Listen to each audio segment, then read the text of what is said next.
আসসালামু আলাইকুম বিসমিল্লাহির রহমানির রহিম। শব্দ শব্দ সূরা আত-তাকাসুরের 3 নম্বর পর্বটি।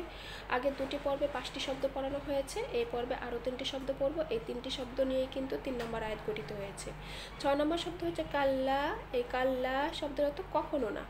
এখানে আলিফ কালি ডানে জবর এসেছে, এক আলিফ টেনে পড়তে হবে। এটি হচ্ছে মদের হরফ। মদের হরফ হচ্ছে 3টি আলিফ ও ইয়া। এর নিয়ম হচ্ছে যখন আলিফ খালি ডানে জবর আসবে এক্ষেত্রে এক আলিফ টেনে পড়তে হবে, যখন ওয়াও সাকিন ডানে পেশ আসবে সেক্ষেত্রে এক আলিফ টেনে পড়তে হবে, এবং যখন ইয়া সাকিন ডানে জের আসবে সেক্ষেত্রে এক আলিফ টেনে পড়তে হবে। 7 নম্বর শব্দ হচ্ছে সাউফা। সাউফা শব্দের অর্থ শীঘ্রই অথবা সত্তরই। এখানে লক্ষ্য করি জবরের পরে ওয়াও সাকিন এসেছে, এটি হচ্ছে লিনের হরফ। লিনের হরফ হচ্ছে দুইটি ওয়াও এবং ইয়া। এর নিয়ম হচ্ছে যখন জবরের পরে এই দুটি হরফের যে কোনো একটি হরফের উপরে সাকিন আসে সেক্ষেত্রে তাড়াতাড়ি করে পড়িতে হবে, কারণ লিনের হরফ তাড়াতাড়ি করে পড়িতে হয়। 8 নম্বর শব্দ হচ্ছে তা'লামুন। তা'লামুন শব্দের অর্থ তোমরা জানো অথবা জানবে। এখানে একটু বিশ্লেষণ করি এই শব্দটি। এর মূল শব্দ হচ্ছে আলিমা। আরবিতে মূল শব্দগুলো সাধারণত অতীতকালের ফর্মে থেকে থাকে। এই আলিমা শব্দের অর্থ হচ্ছে সে জেনেছে।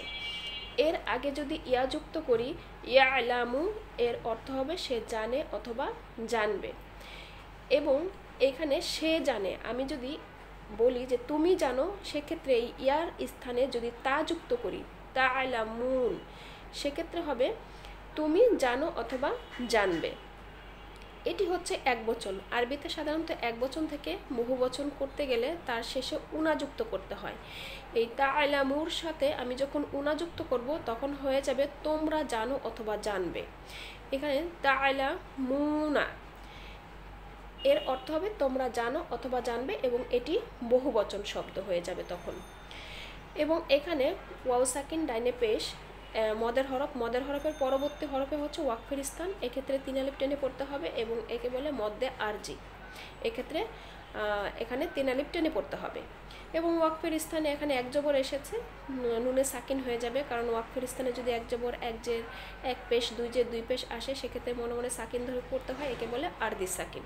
তাহলে সম্পূর্ণ আয়াতটি যদি মিলিয়ে পড়ি, কাল্লা সাউফা তা'লামুন, এবং এর সরল অনুবাদ হবে এটা কখনো উচিত নয়, তোমরা শীঘ্রই জেনে নেবে।